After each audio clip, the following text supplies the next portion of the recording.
Okay, everybody out there in TV land, on your sheet and your desk in front of you, you have a sheet called How Alpha is a Stream. It looks something like this. Those of you back at home, please download that sheet. You need to print it off and get it in front of you. I'd like you to handwrite your notes on the sheet. Okay, you guys need pencils and paper, pencil to fill out these out. So get a pencil or pen out, please. Don't have one. Okay, this is a stream investigation PowerPoint. It has to do with our river stuff. Everything you need to write down will be up here. So I'll tell you what to write and why. Everybody ready? Thumbs up. Here we go. So the first thing we're going to look at are the components of a stream habitat. Now, first of all, a habitat is made up of what? What's in a habitat? Yep. Animals. Yep, animals. What else? Yep. Land. Yep. All the living and non-living things. Yep. Water. Water, yep. Habitat has food, shelter, water, and space. And lots of other stuff. Food, shelter, water, and space. So we're talking about the habitat of a stream. The food, the shelter, the water, and the space of a stream. So let's look at, so number one is food. So we put that. Food is the first component of the habitat.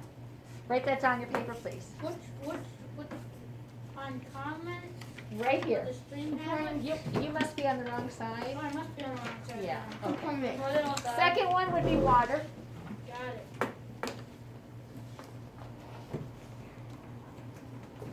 Third one is shelter. Fourth one is space. And I might have a suitable arrangement. Okay. Oh, and oxygen. Oxygen, which we abbreviate as capital O, small 2, O2. That's really important in streams. There's still one more. Oh, and in a suitable arrangement. They have to be arranged Hold suitably. on. I was on the wrong side again. Okay, get caught up then, Griffin. Wait, can we put all in A? All in a suitable arrangement, or just a suitable arrangement. Write down either one. Okay. Now we're going to look at eventually we're going to do an activity called Should we plant brook trout in the Chippewa River? And to find that out, we have to learn a little bit about brook trout and a little about the habitat where brook trout like to live.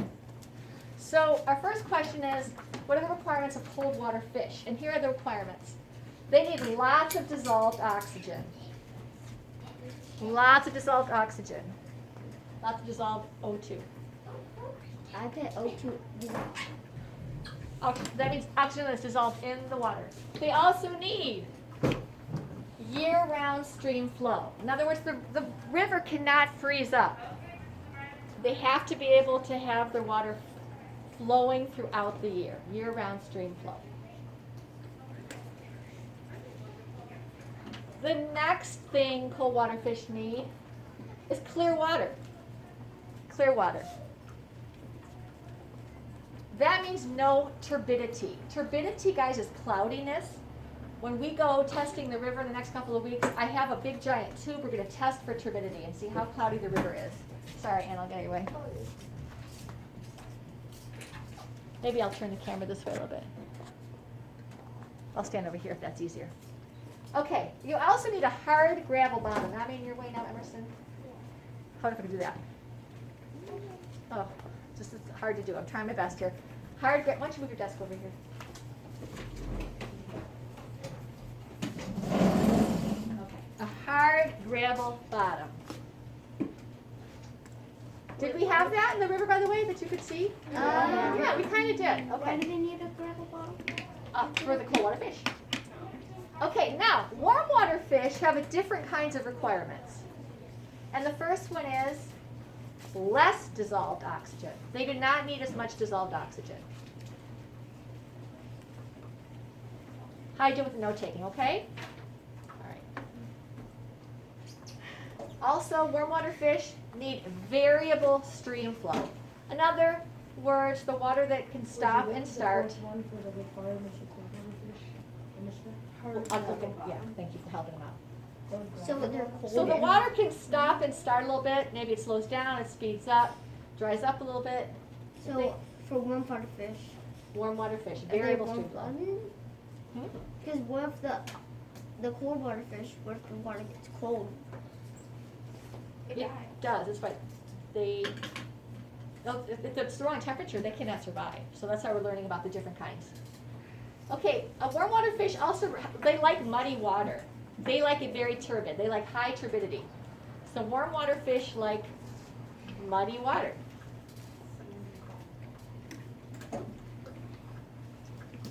When we were at the river, was that warm water or cold water? The question was whether it was warm or cold water. We're gonna find it out when we test it, okay? We'll find out when we test it. They like a soft, silty bottom. You know, kind of sandy and silty, not rocky so much. It was both. This one's both. There was a little bit of both, but was it primarily silty or was it primarily rocky? Yeah, primarily rocky. Okay, is that the last one on that one? All right. Now, we're going to look at Bacho Creek here. I want you to take a good look at Bacho Creek. Yep. You'll notice it's curvy, it's got lots of vegetation. I would hate to live in a down. river because then you can't like go down or like up. You just have to go in a straight line and twirl. Okay. This is Linden Creek. Where's that? Linden Creek, it's a very straight channel. We're going to look at these two rivers in just a moment, and we're going to compare them. I know So where Linden it's Creek and Bacho Creek. Linden Creek, these are both Michigan places. Bacho Creek and Linden Creek. Now let's compare the creeks. Why is Bacho Creek better for cold water fish? Let's go back there one more time. Why is this river better for cold water fish than this one? Well, the first reason is, they're all the four. There are rocks on the bottom, there are meanders, the water is clear, and there's diverse vegetation. You write that down and we'll talk about it in a second.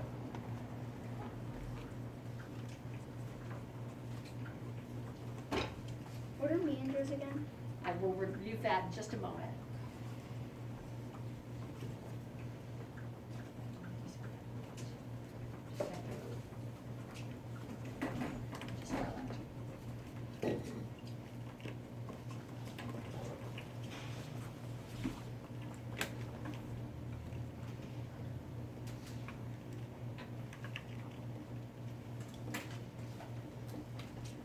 Okay? Okay, so just to review, rocks on the bottom is clearly rocks on the bottom. What are meanders? Show me with your hands. Meanders, like a snake. It's when the river curves around, back and forth. Those are meanders. So they like meanders.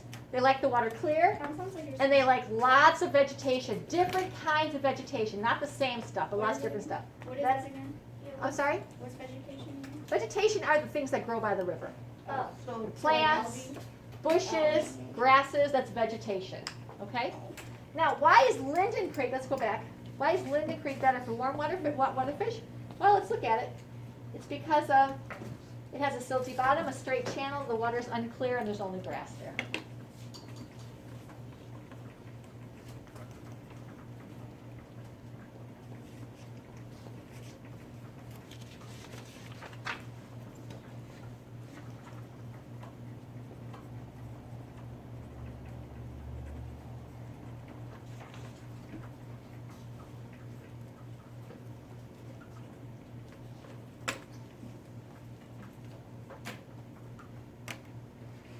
Do you have a question, Elizabeth? Does diverse vegetation, is that what is, Diverse? Diverse Yeah. means different kinds. oh, Okay, so diversity is very different amounts of kinds of people, or different kinds of plants, diverse flowers. If you go into a forest and there's only pine trees, that's not diverse. If you see maples and oaks and junipers, you have a diverse vegetation.